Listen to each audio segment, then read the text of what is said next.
Welcome back, everyone. Taylor, how you doing? I am well, my friend. How are you? You know, I could be better, could be worse. Who knows? It's Not you, clearly. clearly not me.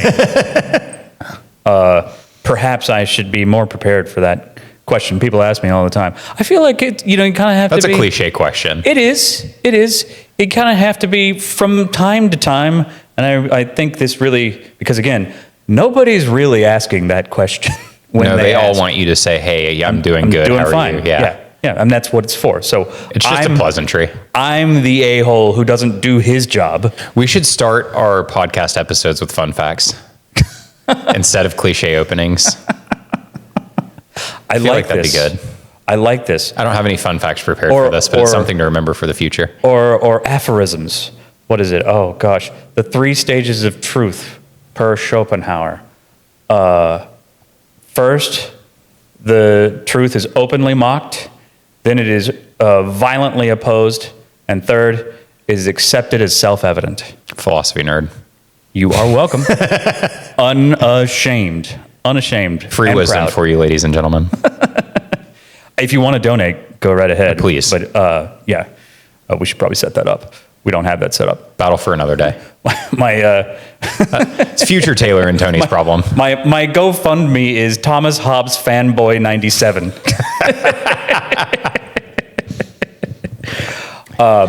Well, I think that we have touched on this subject in several different ways already, but we've only kind of glanced at it from the side while talking about other things. But it's something that is important to me because, and as I've said many times before now, a lot of times, especially when we talk about things like this, I'm talking to myself first. Mm-hmm. I'm talking, it's like again, philosophy nerd, when in Marcus Aurelius' Meditations, all of those things were things he said to himself. I could be wrong on this, but I don't believe he ever intended that to be published as like a book of Stoicism, even though that's what it was. So these were not him lecturing people on what they should do. It was him lecturing himself. And in the same way, I think of what we're getting into today as, again, this is me, talking to versions of myself, younger versions of myself. But even now, I have the same weaknesses, and I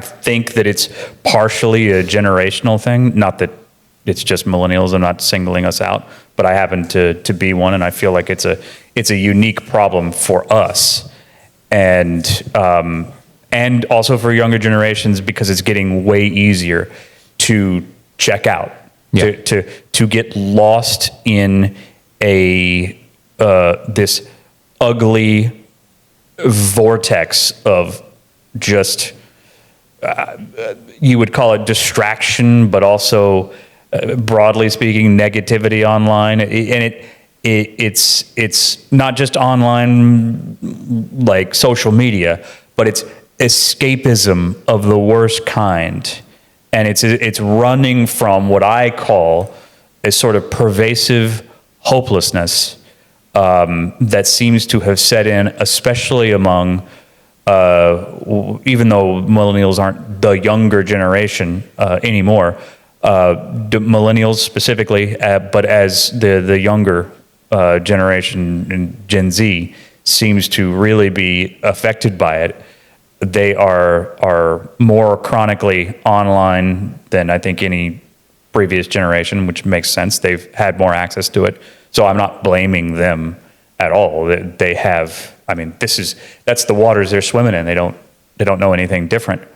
But there is this pervasive sort of feeling of hopelessness, of cynicism, of meaninglessness that is, I think it's reciprocal in that being online can encourage it, but it also encourages one to escape into being online. Yeah.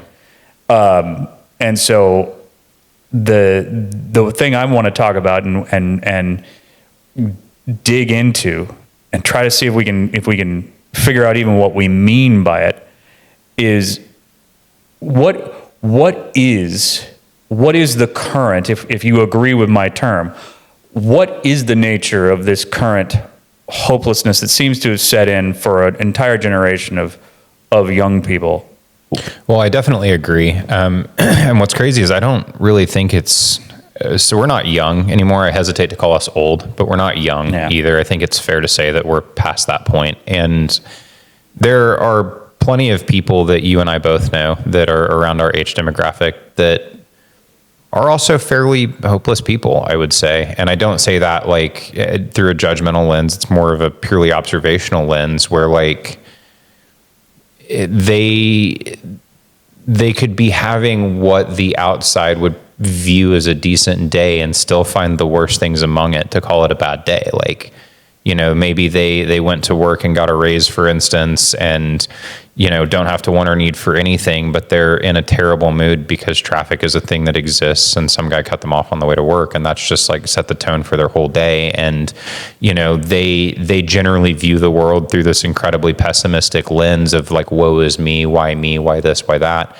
So I don't necessarily want to single anybody out that's listening to this that's, you know, younger than we are, because there are examples that each of us could pull from our personal lives of people that we know, and me included, at like various times of my life, where like no matter how good things were, it's really, I think, intoxicating to lean into. And I would agree it's incredibly pervasive. It's a very popular school of thought now, on both the right and the left, if you want to break it across a political line. But really, it's crazy to me that this is a real Western problem, because I think if you go to sub-Saharan Africa, for instance, you're going to find a lot of people with a lot of hope in relative squalor, you know what I mean? And they're not sitting there complaining about how awful their lives are while they're kicking around a soccer ball that's made out of t-shirts with duct tape.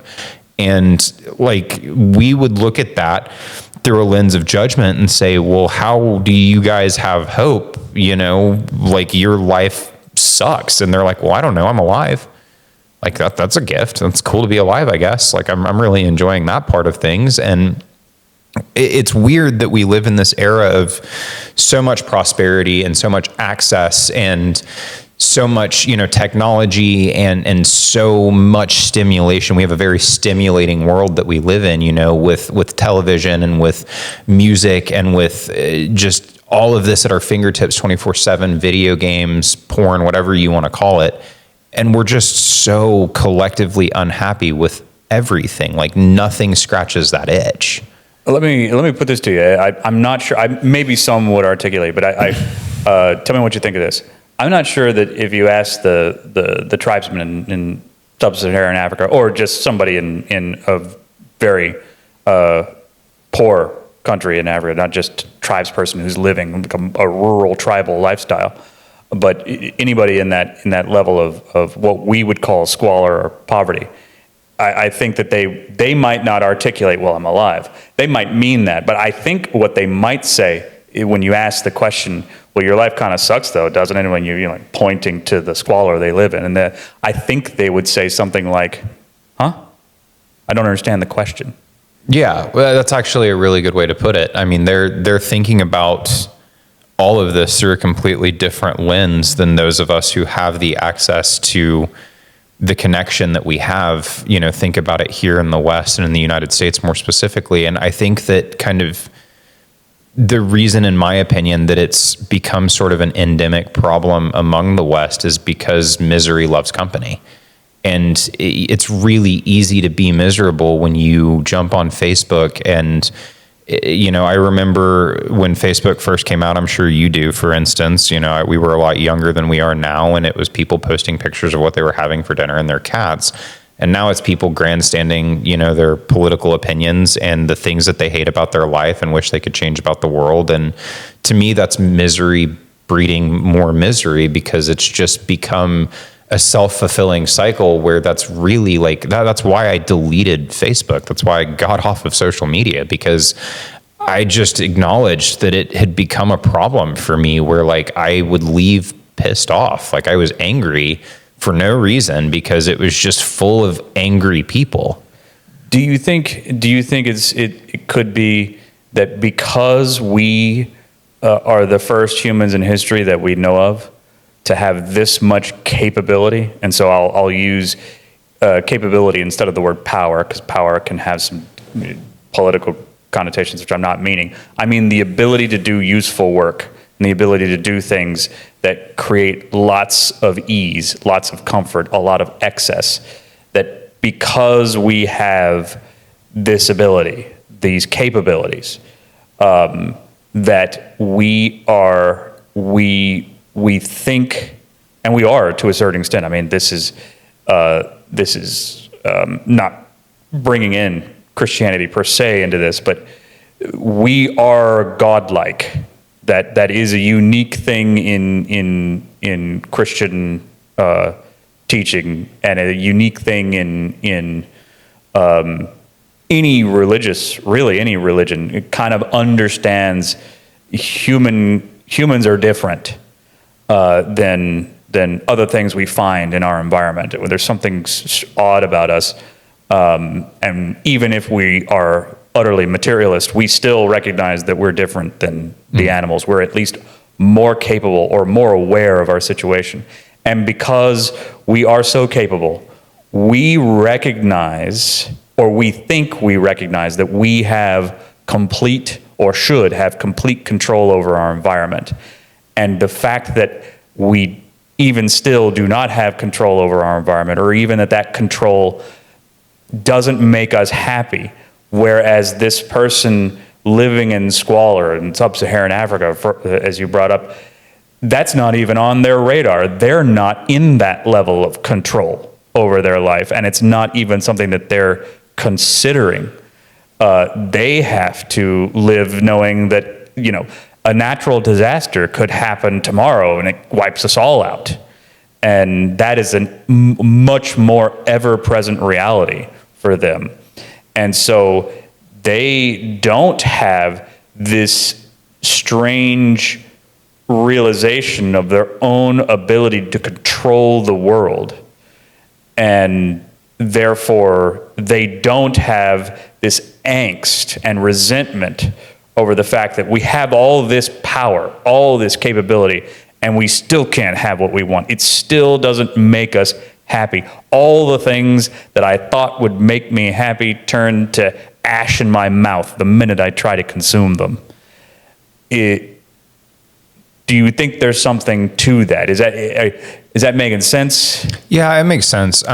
So I think I have a counter question to that. Yeah. Like, I think this is new-ish, I should say. It's not brand new, but it's new-ish to the West as well. This is not the prevailing culture of the America that I grew up in, right? Like, I was not born into this culture. I watched it happen.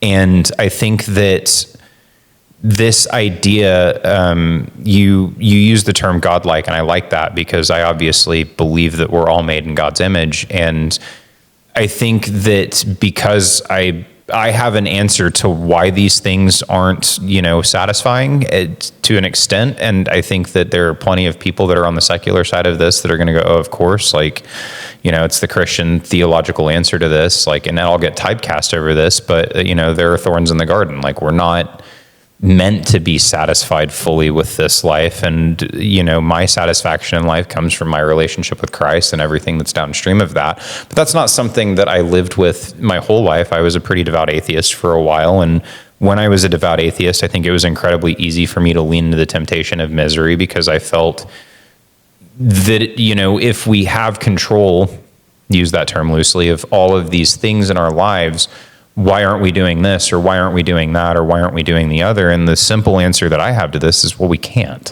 We can't put an end to human suffering, because it's a promise, it's a guarantee. We will have it. It's baked into humanity. It is collateral with us, regardless of how advanced we get. We can do absolutely we can and should do absolutely everything that we can to blunt as much of that as possible.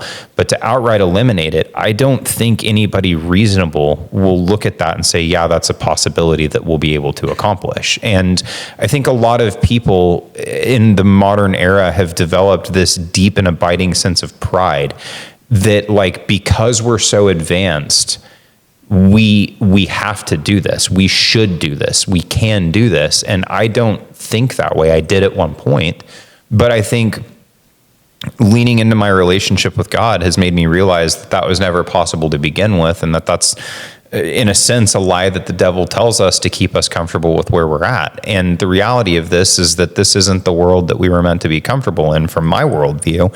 And I think we as a country have sort of, like, we had that as an idea as a collective for a really long time, and we became secular, over the last 60 or so years. And that idea sort of lost itself among, the generations over that period of time. And then you throw technology into that mix where we're all able to sit and commiserate and have these conversations with like-minded people. And all of a sudden, this relatively small issue that existed largely on the fringes of our society has become a very mainstream topic where, you can point to the socialists on the left that are screaming about ending, world hunger, or the Nick Fuenteses on the right that are screaming about America first. And all of them, I would argue, are miserable people. And I don't say that with any judgment. I'm not trying to condemn them for that, but it's very obvious that that is coming from a truly internal, miserable place. You don't have what you want in life. And that's why you're mad. I think I could be wrong. But yeah, you're right. When I think of those types of figures, and you see it on both sides from a political lens, because I think the political side is a manifestation of the deeper psychological thing that's going on. It's always downstream of culture. Correct. These people are not happy people. From just the way they speak, the tone of voice, maybe some of that's performative. Almost certainly. I'm willing to give them the benefit of the doubt on that. But I do agree. Even if it's performative, that's kind of wrong too, because it's disingenuous. But I don't see them as happy, and I'm not sure that having a laundry list of grievances, rights or wrongs to be righted by someone else, which is usually how it is. Once these people over here fix their problem, I'll be happy. That's a very depressing thing to say, because what you're saying is, I'll never be happy, because people aren't going to change. You're goalposting your own happiness. Correct. And every single time a bar is met, that bar moves. Because now once you get the thing that you were screaming about, then it's no longer about that thing. It's the next thing. Let's say we move the poverty line, from where it's at to a lower place, for instance. We're able to give more access to people that make less money. To be impoverished in the United States, for instance, is to still be among the richest people in the world. Correct. Globally speaking. Correct. And impoverished communities now are on Facebook, on TikTok, on Instagram. They have phones, they have cars.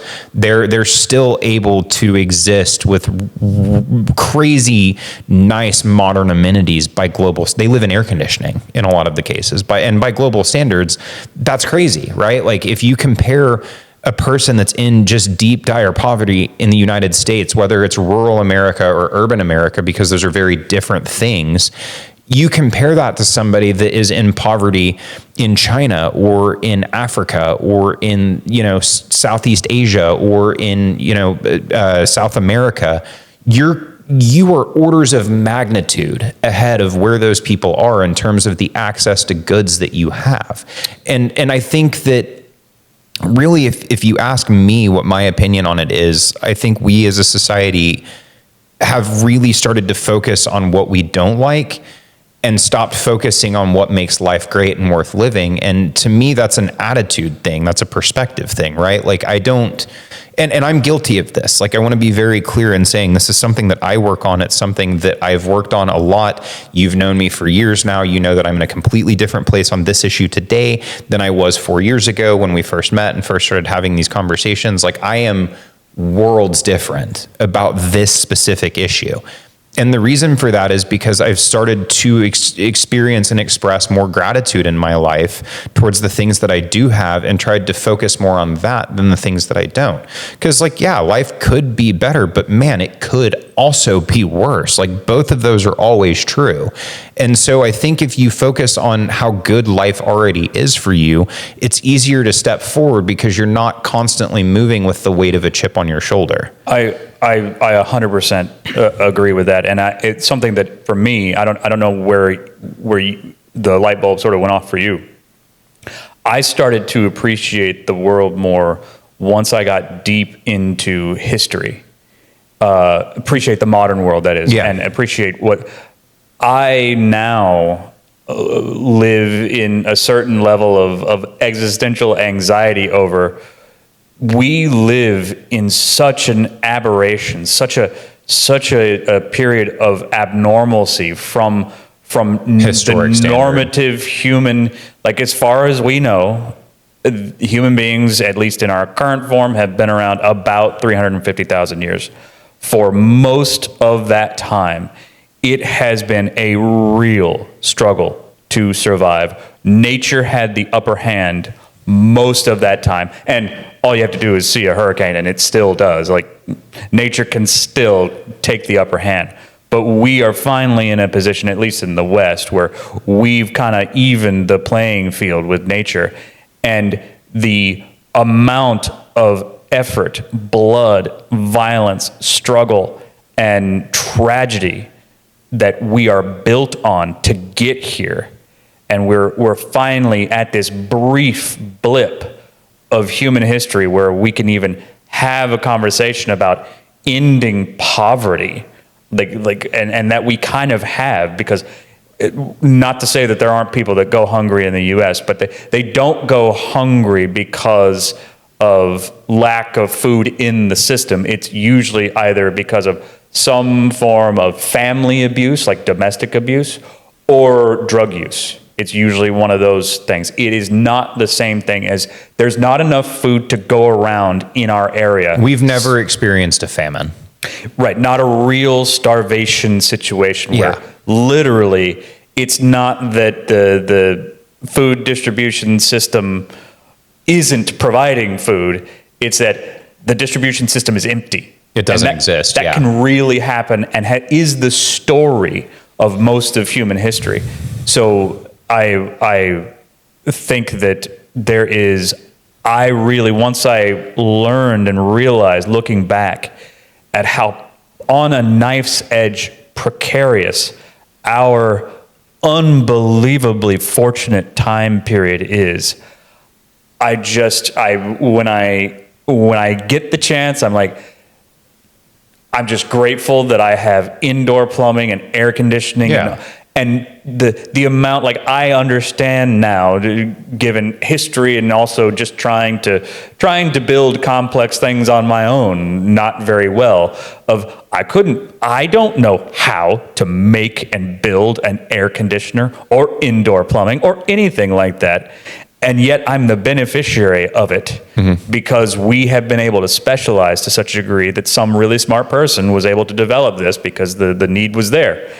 And I'm so grateful for that. But all of that specialization, the ability to make these amazing machines and devices that we have, is all based on a long, arduous march through history that has slowly allowed us to get to the point where we could specialize to that degree. Well, and I think talking about the machines is glancing over the most amazing one, modern medicine.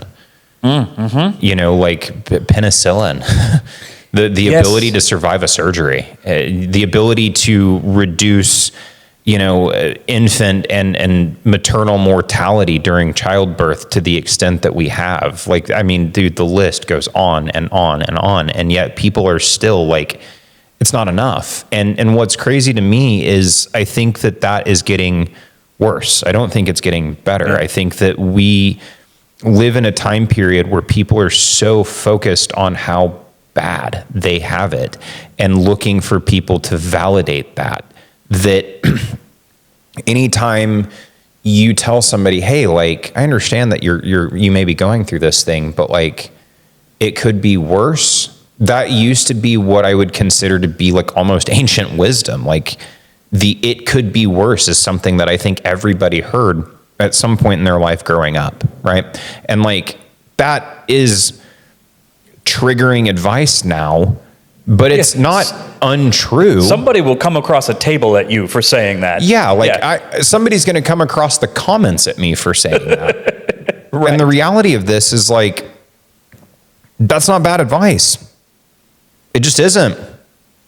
Like, I don't know what world we've gotten to where that's a bad thing to think. That's a good thing to think. You should want that to be true.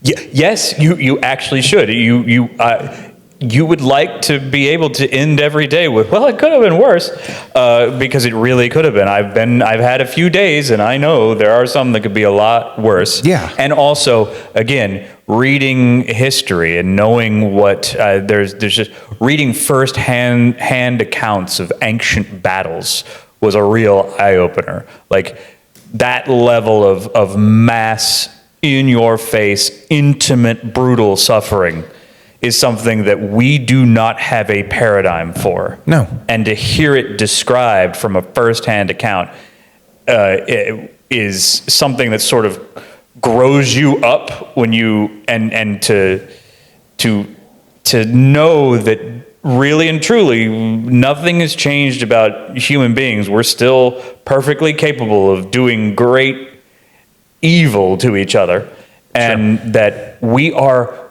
a whisper away from being right back in that. It happens even now.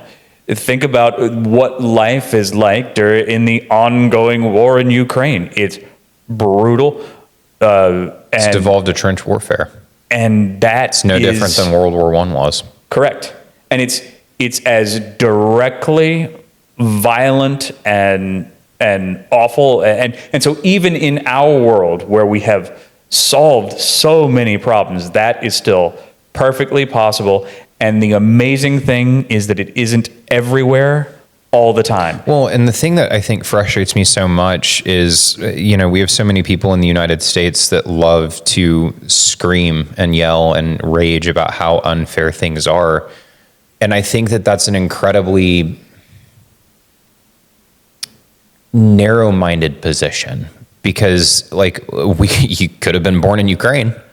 Using that example, mm-hmm, you could be wrapped up in that. You could have been born anywhere else in the world, but you're here, and man, to be here is a blessing. You know what I mean? And I think there are a lot of people in, the younger generations. I've heard this thrown around a lot. Well, I didn't ask to be born. And it's when did we stop viewing our life as a privilege? When did you stop thinking about the 1 in 2.2 trillion chance of you existing when did that start being a burden? Because it's a beautiful thing. It's an incredible blessing to not only have been born as you are, but to have been born as you are and exist in the United States. Man, what a privilege that is. You know what I mean? Right. I do. Where the poorest of the poor have iPhones and cars to drive and televisions to watch at the end of the night in air conditioning.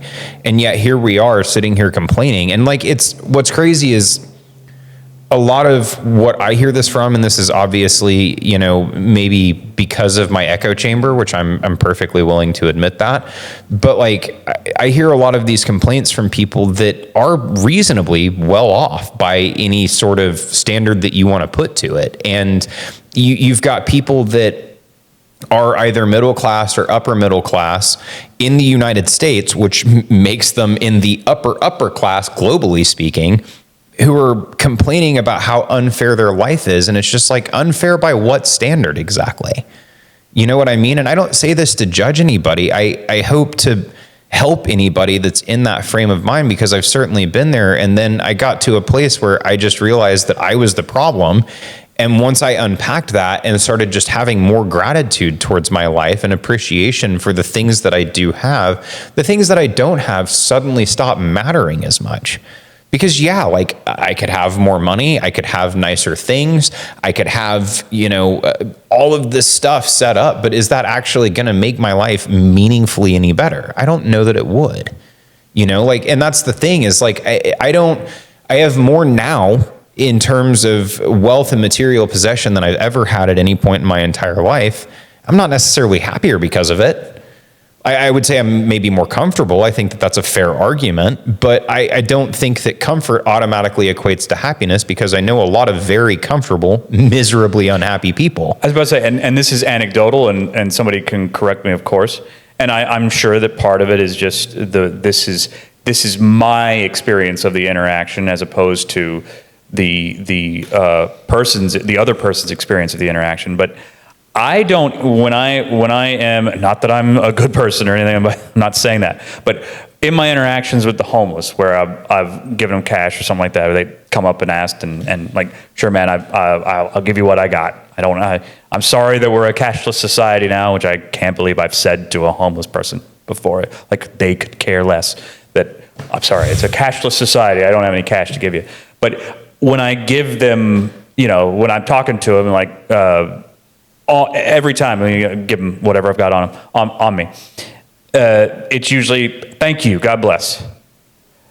That's not what people who are screaming online or in social media, that's not what they're saying. And they're complaining about their station or the injustice of the world or whatever it is.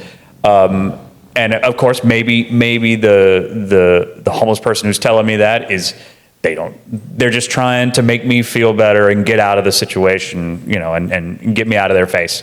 So maybe they don't mean it at all. But what's interesting is I've not had any interaction with an extremely impoverished person who's living on the street where they've come to me and yelled at me and complained to me the way I hear people, in the comments section on Reddit, which that's my mistake for going there, the way I've gotten yelled at and complained at there. But these people are clearly not that, these people, correct me if I'm wrong, probably aren't homeless arguing with me about tax policy on Reddit. Yeah. So it's a certain type of person who has, I'm not sure that they're middle class, but maybe has a middle class upbringing, and they're the ones complaining. So they're complaining in this way that we're talking about. The way that we're attempting to address. Right. And I think that, sort of to your point, in my interactions with the homeless population, that I've fed or prayed for, or just asked, hey, like, I'm running into the gas station. Is there anything that I can get for you while I'm in there? The grace and the gratitude that I receive from that experience and that very minor, like very human transaction it's incredible. Like, they still are so much happier than the people that we're sort of articulating and describing here. And I think that I don't think that that's ironic. I think that that's very much to my point of saying that, like, this is a problem of modernity. Like, it's this idea that because I have this much, why don't I have that much? That's the goalposting that I'm talking about. Yeah. Like, I've gotten this far, why can't I if I was just given this, I'd be this much further. And like, yeah, if you had been born, a trust fund baby or whatever, maybe you would have more material possessions, but would you have the happiness that you think is on the other side of that? Do you think it's even that? Like, if I had this, I'd be happy? Or do you think it's more insidious than that? if you didn't have what you had, somebody would take from think it's- you. Yeah, I think it's both. And give it to me, or at the very least not give it to me, but at least if you're being taken from you privileged SOB, Yeah. I'll accept that. I think some of this is certainly, you know, a product of that exact way of thinking, because I think a lot of people it's jealousy in that specific example. Like it's not, But it's not like they don't want a direct transfer of your stuff to them. Maybe they do. Maybe I'm mischaracterizing it. It's more like, I don't want to see my lot in life raised. I want to see yours lowered. yeah, the whole anti-billionaire, you know, anti-millionaire, whatever movement is, I think, that in a nutshell. And it's like, dude, like, I hear you. Okay. But Jeff Bezos has created more jobs than you ever will. Jeff Bezos has put more food on more tables than you ever will. Jeff Bezos has donated more to charity in 1 year than you ever will in an entire lifetime. What are you talking about exactly? Right. Strangely enough, even though I am not a big fan of Jeff. No, but that's neither here nor there. That does change his name with anybody's that's Correct. in that wealth class, and that example will still ring true. Yeah. Like they have wealth from generating wealth. Correct. And that's how a meritocratic society works. I do not personally, I don't like Bill Gates at all. He has done more for you and more for me than I have done for him. Or anybody, for that matter. I don't like him. He's done more for you and more for me than either of us have done for any human being ever, right? And so, Right.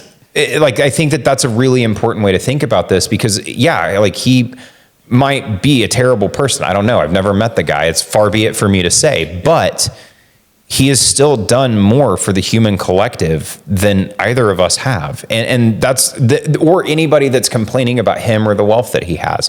See here, Jeff Bezos, see here, Elon Musk, see here, pick a name and shove it in the hole. I get really frustrated with this whole line of thinking, because it's very gimme, gimme, gimme, gimme.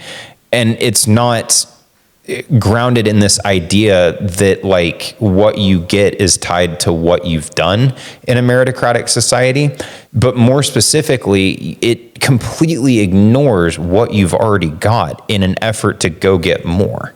And it's this idea that like you're goalposting yourself. I'll keep coming back to that. Like, I'll be happy once I have this. I'll be happy once I have that. Like, will you be happy once you have that? Or is your attitude about happiness going to prevent you from achieving it if that thing were just dropped into your lap? I think even if you had it, because I think what you're missing, if you're honest with yourself, if you're caught up in this way of thinking, is what you actually want is to have earned what you have, and you feel like you haven't deep down. You know you haven't earned what you've got, and what you desperately want is to earn it. But because you, for whatever reason, and again, I've been a part of this pathology as well. For whatever reason, you are too afraid, or I'll use a philosophical term. I don't mean this in the sexual context. You're too impotent.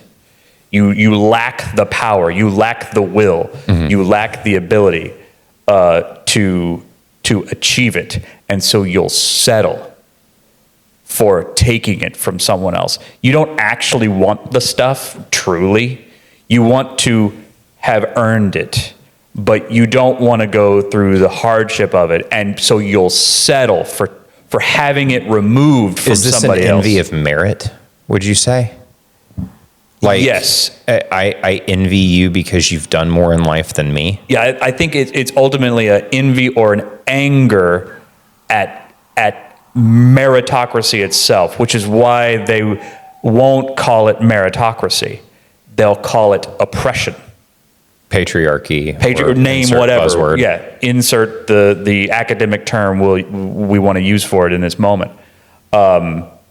And this happens on the left and right. Like the right, there's parts of the right who want to say that you mean Jewish control of the means of production. That's what it is. Selling everything off to other countries. Right. Is, so like you don't love your cheap goods on Amazon just as much as everybody else. This is not a leftist thing, No. although it is prevalent on the left that we hear a lot about. It's but louder on the left. I don't Correct. think that it's more prevalent on the left. I think Good- that it's good way to equally put it, yeah. prevalent on both It's- sides. And it's really concerning to me too, because I think that is a very dark path, right? Like it's very concerning when the youth of America, where our fervor really lies, is this passionate for that issue. Because realistically, it is a path to damnation. You are not going to find happiness on the other side of winning that argument. You're just going to be angry and feel like you're right. And like, that's the thing is, even if you tell people, oh yeah, like to the right comment, because I don't want to bash the left here because I am of the right, so I'll bash my own side. Like, we've sold our manufacturing base, we've sold that off, and now we've got cheaper goods and all of these other things because they're manufactured in other countries. I'm sorry, are you boycotting your cheap TV? Are you boycotting your iPhone? You Right. boycotting your Xbox? How about your car? Correct. You weren't complaining about globalism when you were buying that cheap set of electronics. Correct. Yes. And you never will, but Right. you'll complain about it when it's convenient. Correct. And that's the thing is like, nobody is honest with themselves about their priors on this. And the reality of the world that we live in is that can't be undone. And I understand, and I am honestly empathetic to this idea that like we should try to change the world for the better, but I don't necessarily think that that's what this argument is attempting to do. Yeah, I think there's here's what, because it never posits a change. I think the argument actually is they actually just want to destroy what has been built because they resent it, but they cloak it in utopianism. Yeah. But you can tell someone that actually wants to make the world a better place, they're not utopian. They say what you said, I want to make the world a better place, basically, if I can. It has a whole different frame of reference in that I understand that I'm losing the battle with entropy. Like, time wins. I'm not going to perfect myself or the world. I want to try to make it better. I don't think I can make it perfect. Only, and I do believe this, only the homicidally tyrannical people believe in utopia. Like, I think I don't even know the vast majority. I agree with that. I don't think the vast majority of the people that preach it believe in it to its depth, like truly, fully, and authentically believe it. And I think that, to their credit, I'm not sure that they've walked through walked down that path enough to see where it leads. It's sad because it's a very, I think, immature way of viewing the world, and it leads you to this state of like, I hesitate to even say that this is a youth problem, because I kind of articulated that a second ago, and I want to walk this back. There are people far older than me that I have met that are some of the worst about this exact idea of how much they think, because they've been alive for, let's say, 50 years, the world owes them this much. And it's like, no, the world doesn't owe you anything, ever. It never has. You're owed exactly nothing. Like, you've not only, an argument could be made that you're barely owed what you earn. And even then something might happen. Let me just, I try to get to this part of the conversation with anybody who will sit down. I'd love to have somebody on. If you don't like what I'm saying, I'd love to have you on. Join us. Yeah, please. And say, I don't think that let's say you were owed something. Let's say the world did owe you. Let's say I'll grant you that you specifically were really given a raw deal. The world really did just put its thumb on you and press. And you are a true victim exactly in the way that you're complaining that you are. Does viewing your life like that make your victimhood status change, or do you just get more victimized? I think your life gets worse. Let's say it's true. Let's say the world is as bad as it is to you. It did it to you and uniquely to you, and yours is the worst life to live, and you didn't deserve any of the horrible things that have happened to you, and you only deserve the best. Let's say that that's true. Does thinking that way get you what you think you deserve?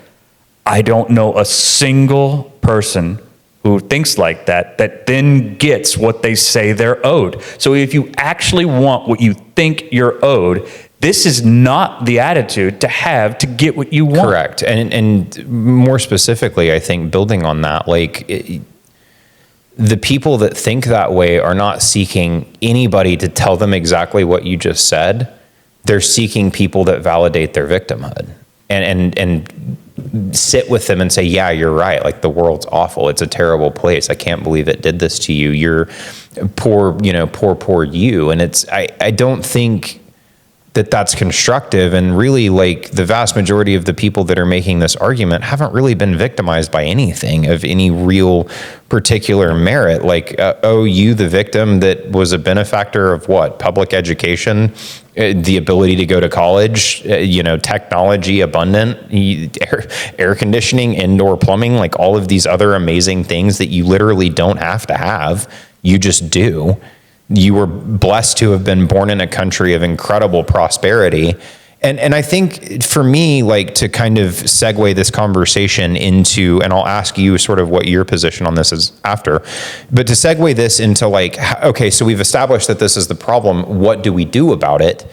I think a change in perspective is incredibly necessary, because that's what helped me, right? So, like, to me, when you stop viewing your life as one series of unfortunate events after another, and just woe is me, oh my goodness, I cannot believe that this person said this or this person did that, and you start looking to the things in your life that are going well, or towards the people that you've been blessed with that are on your team and in the trenches with you, and you lean into your capabilities and you start leveraging those to your advantage. You become a player in the game. You settle down a little bit. Maybe you, let's say, to use a specific example, you're mad because you don't have as much money as you want. So instead of just being mad, you go, okay, cool. Let's cancel some subscriptions. Let's stop eating out as much. Let's learn how to cook. Let's maybe go for a walk. Let's go be active. Let's see if taking care of our body helps some of this. Let's lean into these things. Maybe let's try not doom scrolling late at night. Let's get 8 full hours of sleep, because that's a big one. Let's drink more water. Let's treat our body as if it's a little Tamagotchi that we have to, like, actually take care of. Then what? Try it. Just try it. You know what I mean? Yeah, like, what could happen? Just What's give it a the worst shot. that could happen? Maybe wake up and say, instead of being like, another day, like, I've got to go to work, I've got to do this, I've got to do that, you walk out and go, man, what a beautiful sunrise. Like, if you tried starting your day that way, because you didn't have to see that sunrise, you could have died. Maybe take a different way to work. Leave 10 minutes early. Take a more scenic route. Man, what a beautiful drive this has been. Or if you can't do that, because I'll be honest, even I don't wake up thinking like that even now. I once I'm more awake, I tend to, but I'm still very, very tempted. Not so much by resentment now, but more tempted by distraction, checking out, spending my time in gaming and fantasy land, which I think it's slightly healthier than pure resentment. Sure, but not by much, and it can lead to resentment. So I think the definitely that is great if you can be mindful enough to do that. But let's say you're not as well regulated internally as that, and you're still having trouble looking at the world like that. You're looking at the world that way, and this is what kind of dawned on me, and I'm still not fully through this of working through what it means and whether or not it will ultimately help I guess you would say the part of me that still has some bad days. It still has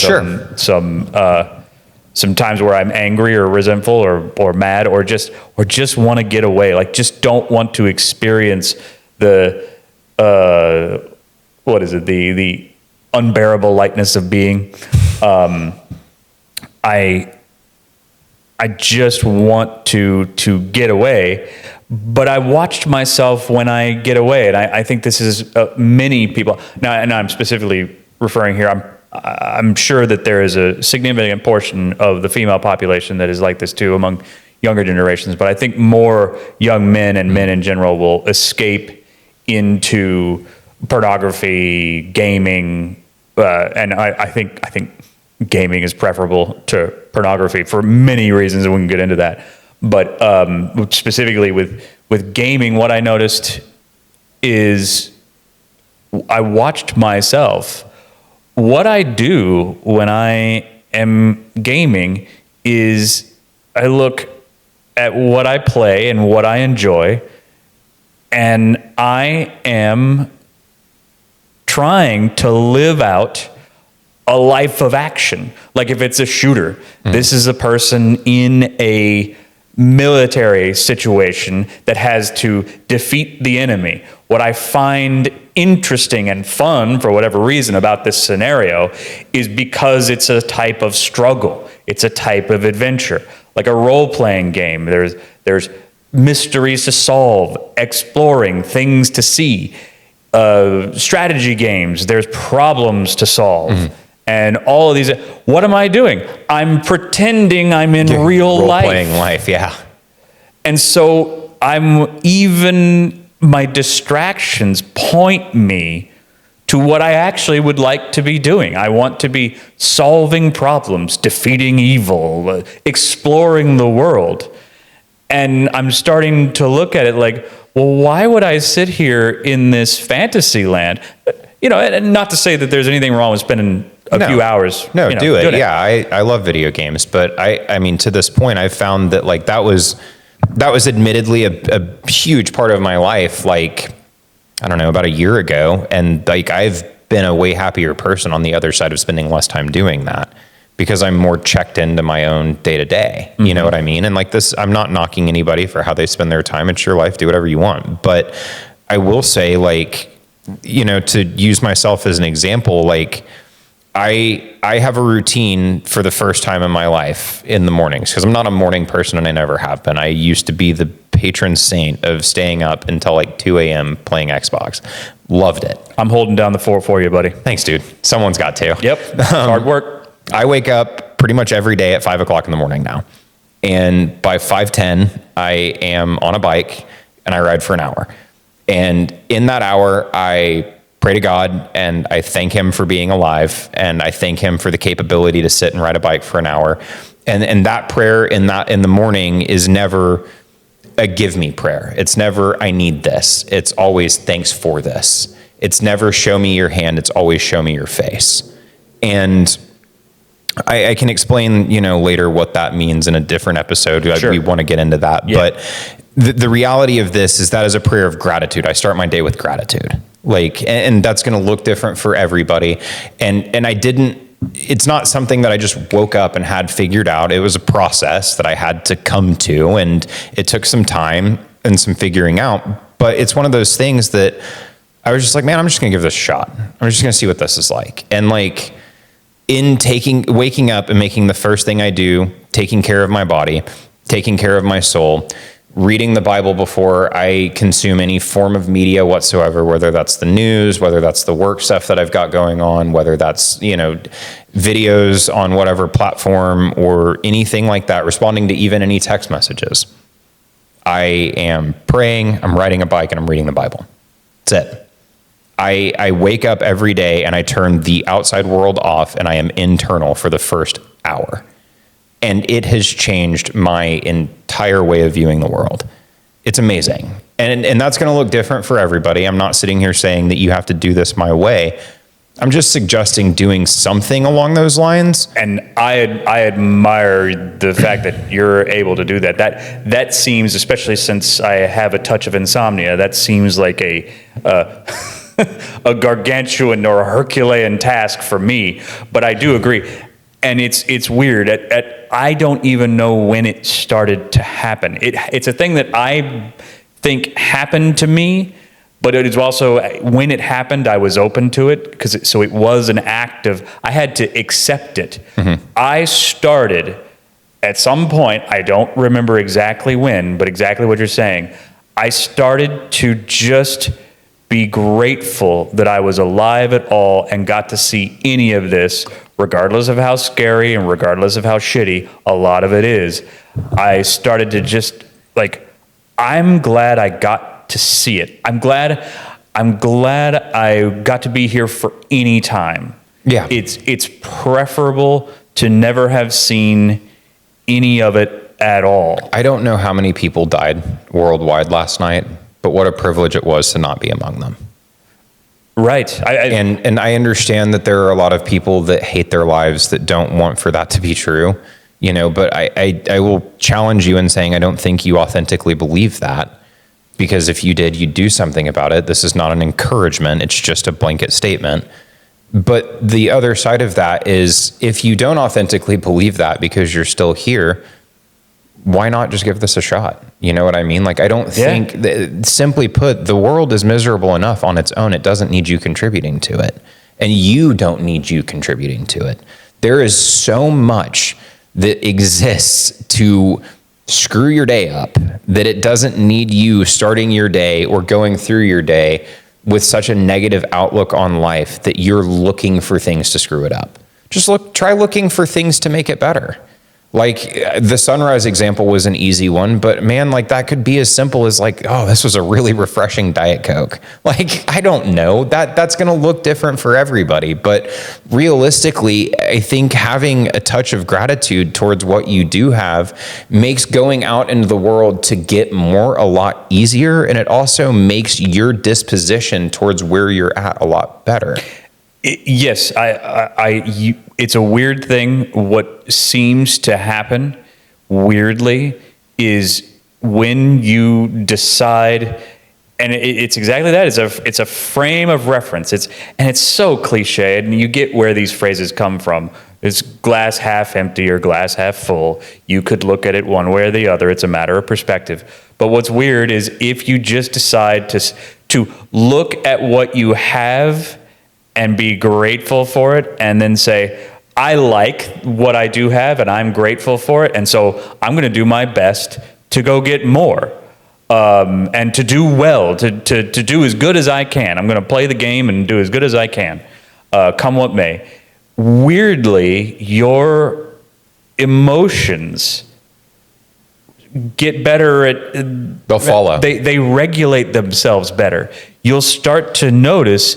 Even the same old shit keeps happening to you. You're still the world is still out to get you to a certain extent in the way that it's out to get all of us, and in that way we are all truly victims. The world's still going to get you. You're still on your way out. You're just going to care less about it. But yeah, you're going to feel better despite it. And is it really that bad of a trade-off? No. To trade your anger over the injustice of the world and the fact that there are rich people out there living it up on the backs of others, wouldn't you rather, even if you think that's true and that's your crusade, and more power to you if it is, if you're doing it genuinely, fine. I'm not sure that many people are doing that genuinely, but if you are, great. But if that brings you no joy, no happiness, no day-to-day, if all that does is make the fact that, like you said, life is already hard enough, if all that does is make it harder, isn't it a good trade to just say, you know what, I'm gonna try to play the game. I'm not gonna try to change the game yet. I'll play the game. I'll learn enough about the game of life. We're talking, it's society playing. Let's just say we're playing an American game, the game of American Western society. I'm not going to criticize it just yet, even though I think it's got plenty of problems. I'm just going to see if I'm going to play the game. Maybe I won't like it. Maybe I'll have some valid critiques of it, but it's here. It's been here. Maybe there's something to it. Maybe it's imperfect. Maybe it had bad intentions. But I'm going to just try to buy into this for a little while, be grateful for the fact that I'm here, and see how it goes. And if that brings you even a tiny bit, like a marginal bit of relief from the sort of misery that I'm talking about, that I think we all kind of have a gut feeling on, of when you get locked in a doom spiral of online, just getting deeper and deeper into ugly, nasty, angry shit online. Mm-hmm. Wouldn't you trade just a marginally better emotional outlook on that? Wouldn't you give up that weird crusade of I've got to go take it to the patriarchy, the world's or not to the globalists, or to the Jews, or whatever your overlord you think you're going after? If you got even a moment's relief from that misery, wouldn't that be a worthwhile trade? Yeah. Even if a part of you thought you were selling out. The world has enough people yelling about enough things. You don't have to be one of them. You don't. Yeah. You could just choose to be somebody that focuses on your life and what is within your immediate sphere of influence, and you will be happier for that. Well, I think getting off of social media did not make my life worse. Right. It just didn't. Yeah. No, you know what I mean? Here. Like I leaned into it. I gave it a shot, and I am a happier person, 7 months removed from that than I was 7 months ago. My life is better. It is. Like I wish I would have done it sooner. And that's like, to kind of, tie this all together with a pretty little bow, like that's sort of my encouragement, like if you are somebody that hears this, that finds this to be relevant to you, and you want to, even 1% of you wants to do something different about it, detox from the internet for a little bit. It's full of miserable people. Just let it go for a second and see what that does. Lean into yourself for a little bit, whatever that looks like for you. And, cook good food that is healthy, that provides your body good nutrition. Get the processed junk out of your system. Drink more water. Get more sleep. See what that does for you, and start building on small things. I'm not suggesting changing your life tomorrow. I'm suggesting changing one thing at a time. This was a gradual process for me. It's not like I woke up one day and decided I'm going to start writing. I'm going to start reading the Bible. I'm going to start taking better care of myself. Like I used to be into bodybuilding, which I would argue was definitely not taking care of myself. Like I looked better than I do now, but I was way worse internally and emotionally than I am now. And this is a very holistic thing, like it's a big picture issue, and these changes are not going to happen all at once. It's slow, it's gradual, and it needs to be slow and gradual. Otherwise it's going to feel like it's too much. Just do one thing at a time. And that's a great point. And that's a great thing to end it on, because that's the thing. I'm very impatient, just as I think many of us are. I want it to be fixed now, but becoming comfortable and just learning to live with this is going to take time, and I'm okay with that. Yeah. And the thing that I'm going to close on is you're always worth it. Like at the end of the day, you are a valuable person. Everyone has value. We're all made in the image of God. You matter. You mean something. Matter and mean something to yourself enough to take your life into your own control and change it. That's we go. It. Love yourself enough to do it. Well, on that, this is The Impossible Dream, signing off. See you next time.